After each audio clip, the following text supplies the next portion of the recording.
बच्चों, hi I Purvi. Welcome to our personal tutor channel.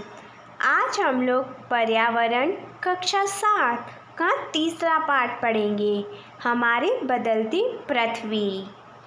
स्थलमंडल अनेक प्लेटों में विभाजित है, जिन्हें स्थलमंडलीय प्लेट कहते हैं। आपको ये जानकर आश्चर्य होगा कि ये प्लेट हमेशा धीमी गति से चारों तरफ घूमती रहती है, प्रत्येक वर्ष केवल कुछ मिलीमीटर के लगभग। पृथ्वी के अंदर पिघले हुए मैग्मा में होने वाली गति के कारण ऐसा होता है। पृथ्वी के अंदर पिघला हुआ मैग्मा एवं एक वृत्तीय रूप में घूमता रहता है, जैसे कि क्रियाकलाप में दिखाया गया है। प्लेट की इस गति के कारण पृथ्वी की सतह पर परिवर्तन होता है। पृथ्वी की गति को उन बलों के आधार पर विभाजित किया गया है, जिनके कारण ये गतियाँ उत्पन्न होती है। जो बल पृथ्वी के आंतरिक भाग में घटित होते हैं, उन्हें आंतर्जनिक बल मतलब एंडोजेनिक फोर्स कहते हैं, एवं जो बल पृथ्वी की सतह पर उत्पन्न होता है, उन्हें बहिर्जनिक बल मतलब एक्सोजेनिक फोर्स कहते हैं। चित्र 3.1 में आपको बता रखा है। आंतर्जनिक बल कभी आकस्मिक गति उत्पन्न करते हैं तो कभी धीमी गति। भूकंप एवं ज्वालामुखी जैसी आकस्मिक गति के कारण पृथ्वी की सतह पर अत्यधिक हानि होती है। जैसे पृथ्वी की गतियाँ, आंतरिक बल और बहिर्जनिक बल। अब हम आंतरिक बल में आता है आकस्मिक बल और पटल विरूपण बल। तो आकस्मिक बल में आता है भूकंप, ज्वालामुखी, भूस्खलन। और पलट विरूपण बल में आता है पर्वत निर्माणकारी बल।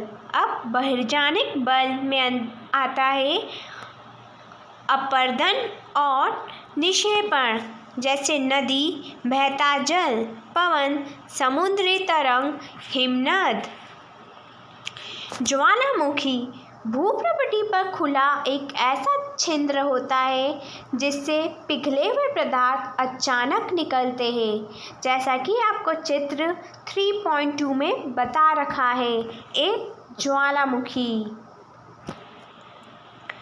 जैसे एक ज्वालामुखी, इसमें दे रखा मैग्मा कोष्ठ, फिर मेंटल, पार्वती, लावा, वेंट, क्रेटर और गैस व राख। इस प्रकार स्थलमंडलीय प्लेटों की गति करने पर पृथ्वी की सतह पर कंपन होता है। यह कंपन पृथ्वी के चारों ओर गति कर सकता है। इस कंपन को हम भूकंप कहते हैं, जो कि चित्र 3.3 में बताया गया है। भूप्रपटल के नीचे वह स्थान जहाँ कंपन आरंभ होता है, उद्गम केंद्र कहलाता है। उद्गम केंद्र के भूसतह पर उसके निकटतम स्थान को अधिकेंद्र कहते हैं। अधिकेंद्र से कंपन बाहर की ओर तरंगों के रूप में गमन करती है। अधिकेंद्र के निकटतम भाग में सर्वाधिक हानि होती है एवं अधिकेंद्र से दूरी बढ़ने के साथ भूकंप की तीव्रता धीरे धीरे कम होती है। क्या आप जानते हो, भूकंपीय तरंगें 3 प्रकार की होती है। पी तरंगें अथवा अनुदैर्ध्य तरंगें, एक तरंगें, एस तरंगें अथवा अनुप्रस्थ तरंगें, एल तरंगें अथवा पृष्ठीय तरंगें। इन तरंगों के गुणधर्म विश्वकोश से ज्ञात करने का प्रयास कीजिए। यद्यपि भूकंप की भविष्यवाणी संभव नहीं है, लेकिन यदि हम पहले से तैयार हो तो इसके प्रभाव को निश्चित रूप से कम किया जा सकता है। स्थानीय लोग कुछ सामान्य तरीकों से भूकंप की संभावना का अनुमान लगाते हैं, जैसे जानवरों के व्यवहार का अध्ययन, तालाब में मछलियों का उत्तेजना, सांपों का धरातल पर आना। ये भूकंप गुजरात में भूकंप द्वारा विनाश। इस चित्र 3.4 में आपको बता रखा है कि जब गुजरात में भूकंप आया था तो कैसे वहाँ पर विनाश हो गया था। भूकंप एक वस्तुस्थिति अध्ययन। भुज में भूकंप के झटके। 26 जनवरी 2001 को भुज शहर में रिक्टर स्केल पर 6.9 की तीव्रता वाला भीषण भूकंप। स्कूल सर्वाधिक प्रभावित। स्कूलों की इमारतें गिरने से कम 971 छात्रों और 31 शिक्षकों की मौत की आशंका है। भुज में निराशाजनक राहत। भूकंप के 3 दिनों बाद भी हर व्यक्ति तक भोजन, कंबल, दवाएं आदि ना पहुंचाने के कारण हालत चिंताजनक। भुज की तबाही। फोन लाइन, जल पाइपलाइन, विद्युत स्टेशन एवं संचार लाइनें सभी अवरोधित हो गए। शहर में आग। चारकोल एवं अंगीठियों के पलटने के कारण अनेक स्थानों पर आग। भूकंप प्रभावित क्षेत्र में आपातकाल की घोषणा। राष्ट्रपति ने आपातकालीन स्थिति की घोषणा की। मुख्यमंत्री की केंद्र से अपील। गुजरात सरकार ने इस संकट का सामना करने के लिए केंद्र से वित्तीय सहायता मांगी है। क्या आप जानते हैं भूकंप का मापन एक यंत्र से किया जाता है जिसे भूकंप लेखी कहते हैं। भूकंप की तीव्रता रिक्टर स्केल पर मापी जाती है, जिसे भूकंप की तीव्रता 2.0 अथवा उससे कम होती है तो उसका प्रभाव नहीं के बराबर होता है। जिस भूकंप की तीव्रता 5.0 होती है वह वस्तुओं के गिरने से क्षति पहुंचा सकता है। जिस भूकंप की तीव्रता 6.0 अथवा उससे अधिक होती है वह बहुत शक्तिशाली और जिसकी तीव्रता 7.0 अथवा अधिक होती है वह सर्वाधिक शक्तिशाली समझा जाता है। ये है भूकंप लेखी। इसका चित्र आपको बता रखा है। अब क्रियाकलाप। भूकंप के पश्चात समाचार पत्रों के मुख्य समाचारों के रूप में दिए गया भूकंप एक वस्तुस्थिति अध्ययन पढ़ें। इस घटना को क्रम अनुसार श्रेणीबद्ध करें। कल्पना करें कि यदि स्कूल समय के बीच में अचानक भूकंप आ जाए तो आप अपनी सुरक्षा के लिए क्या करेंगे। अब भूकंप से बचने की तैयारी। भूकंप के दौरान कहाँ आश्रय लें। सुरक्षित स्थान। रसोई के काउंटर या मेज के नीचे, दीवार के अंदरूनी कोने में। इनसे दूर रहें। आग वाले स्थान, चिमनी के आसपास तथा टूट सकने वाली खिड़कियां, दर्पण एवं तस्वीर फ्रेम से पहले से तैयार रहें। अपने दोस्तों एवं पारिवारिक सदस्यों के बीच जागरूकता फैलाएं एवं आपदा का सामना विश्वास से करें। मुख्य स्थालकृतियाँ। अपक्षय एवं अपर्दन नामक 2 पराक्रम द्वारा दृश्य भूमि लगातार विघटित होती रहती है। पृथ्वी के सतह पर शैलों के टूटने से अपक्षय की क्रिया होती है। भूदृश्य पर जल, पवन एवं हिम जैसे विभिन्न घटकों के दृश्य होने वाले क्षय को अपर्दन कहते हैं। वायु, जल आदि अपर्दित पदार्थों को एक स्थान से दूसरे स्थान पर ले जाते हैं और फलस्वरूप एक स्थान पर निक्षेपित कहते हैं। अपर्दन एवं निक्षेपण के ये प्रक्रम पृथ्वी के धरातल पर विभिन्न स्थालकृतियों का निर्माण करते हैं। अब नदी के कार्य। नदी के जल में दृश्य भूमि को अपरदन होता है। जब नदी किसी खड़े ढाल वाले स्थान से अत्यधिक कठोर शेल या खड़े ढाल वाली घाटी में गिरती है तो यह जल प्रपात बनाती है, जैसा कि आपको चित्र 3.5 में बताया गया है। कठोर शेल और जल की शक्ति द्वारा काटे गए मृद शेल। क्या आप जानते हैं विश्व में हजारों छोटे छोटे जलप्रपात है। सबसे ऊंचा जलप्रपात दक्षिण अमेरिका के वेनेजुएला का एलेन जलप्रपात है।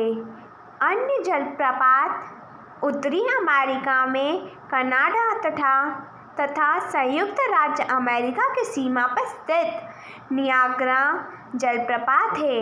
अफ्रीका में ज़ाम्बिया एवं जिम्बाब्वे की सीमा पर स्थित विक्टोरिया जलप्रपात है। जब नदी मैदानी क्षेत्र में प्रवेश करती है तो वह मोड़दार मार्ग पर बहने लगती है। नदी के इन्हीं बड़े मोड़ों को विसर्प कहते हैं। इसके बाद विसर्पों के किनारों पर लगातार अपरदन एवं निक्षेपण शुरू हो जाता है। विसर्प लूप के सिरे निकट आते जाते हैं। समय के साथ विसर्प लू नदी से कट जाते हैं और एक अलग झील बनाते हैं, जिसे चाप झील भी कहते हैं। कभी कभी नदी अपने तटों से बाहर बहने लगती है। फलस्वरूप निकटवर्ती क्षेत्रों में बाढ़ आ जाती है। बाढ़ के कारण नदी के तटों के निकटवर्ती क्षेत्रों में महीन मिट्टी एवं अन्य पदार्थों का निक्षेपण करती है। ऐसी मिट्टी एवं पदार्थों को अवसाद कहते हैं। इससे समतल उपजाऊ बाढ़ग्रस्त मैदान का निर्माण होता है। नदी के उत्तरित तटों को तटबंध कहते हैं। समुद्र तक पहुँचते पहुँचते नदी का प्रभाव धीमा हो जाता है तथा नदी अनेक धाराओं में विभाजित हो जाती है, जिनको वितरिका कहा जाता है। यहाँ नदी इतनी धीमी हो जाती है कि यह अपने साथ लाए मलबे का निक्षेपण करने लगती है। प्रत्येक वितरिका अपने मुहाने का निर्माण करती है। सभी मुहानों के अवसादों के संगम से डेल्टा का निर्माण होता है। अब डेल्टा, जैसे कि यह मुख्य नदी और वितरिका से बना है। डेल्टा समुद्री तरंग के कार्य। समुद्र तरंग के अपरंत एवं निक्षेपण तट की स्थलाकृतियाँ बनाते हैं। समुद्र तरंगें लगातार शैलों से टकराती रहती है, जिससे दरार विकसित होती है। समय के साथ ये बड़ी और चौड़ी होती जाती है। इनको समुद्री गुफा कहते हैं। इन गुफाओं के बड़े हो जाने पर इनमें केवल छत ही बचती है, जिससे तटीय महराब बनते हैं। लगातार अपरदन छत को भी तोड़ देता है और केवल दीवारें बचती है। दीवार जैसी इन आकृतियों को स्टेक कहते हैं। समुद्री जल के ऊपर लगभग ऊर्ध्वाधर उठे हुए ऊंचे शैलीय तटों को समुद्र भृगु कहते हैं। समुद्री तरंगें किनारों पर अवसाद जमा कर समुद्री पुलिन का निर्माण करती है। अब है हिमनद के कार्य। हिमनद अथवा हिमानी बर्फ की नदियाँ होती हैं। हिमनद अपने नीचे की कठोर चट्टानों से गोलाश्मी मिट्टी और पत्थरों को अपरदित कर देती है और गोलाश्मी मिट्टी एवं पत्थरों से भूदृश्य का अपरदन करती है। हिमनद गहरे गर्तों का निर्माण करते हैं। पर्वतीय क्षेत्र में बर्फ पिघलने से उन गर्तों में जल भर जाता है और वे सुंदर झील बन जाते हैं।